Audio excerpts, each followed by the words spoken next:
நிறைய சொல்கிறேன் அப்படின்னு சொல்லியிருந்தேன் இல்லைங்க. அது என்னென்னு வந்து பண்ணால் நம்ம ஹயபுசா பற்றி தான். உண்மையாகவே வேல்யூ ஃபார் மணிங்க. பைக் ரொம்ப ரொம்ப ரொம்ப ஒர்த்தாக இருக்குது, ஸ்டேபிளாக இருக்குது, அண்ட் கார்னரிங்லாம் சூப்பராக பண்ண முடியுதுங்க. அண்ட் பிக்கப் சொல்லவே தேவையில்லை, அவ்வளோ பயங்கரமாக இருக்குங்க.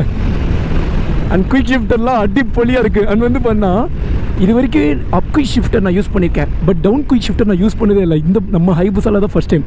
எப்படி நாங்கள் இப்படி போயிட்டுருக்கோமா அப்படியே டவுன் பண்ணி நம்ம பாட்டுக்கு ஓட்டலாம், வேற இல்லை. அப்பா நான் தான் சொல்கிறேன் இல்லைங்க, இந்த அளவுக்கு ஹைபுசா இருக்கும்னு சொல்லி நான் துளி கூட எக்ஸ்பெக்ட் பண்ணலைங்க. அண்ட் வந்து பார்த்தீங்கன்னா பைக்கில் வந்து ஸ்டேரிங் டேம்பர் இருக்குது. ஆக்சுவலி இந்த மாதிரி பைக்ஸ்லாம் ஸ்டேரிங் டேம்பர்ஸ் இருக்கும் அப்படின்னு சொல்லி எனக்கு தெரியும். ZX 10Rலாம் வந்து பண்ணால் முன்னாடியே இருக்கும். ஸோ அந்த ஹேண்டில் பார் பார்த்தோன்னே தெரியும் இந்த பைக்கில் வந்து ஸ்டேரிங் டேம்பர் இருக்குன்னு சொல்லி.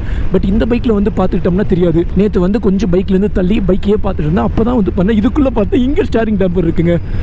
அப்பா இந்த பைக்கில் இன்னும் என்னென்ன இருக்குது அப்படின்னு சொல்லி ஒரு நாள் ஃபுல்லாக உட்காந்து பார்க்கணுங்க.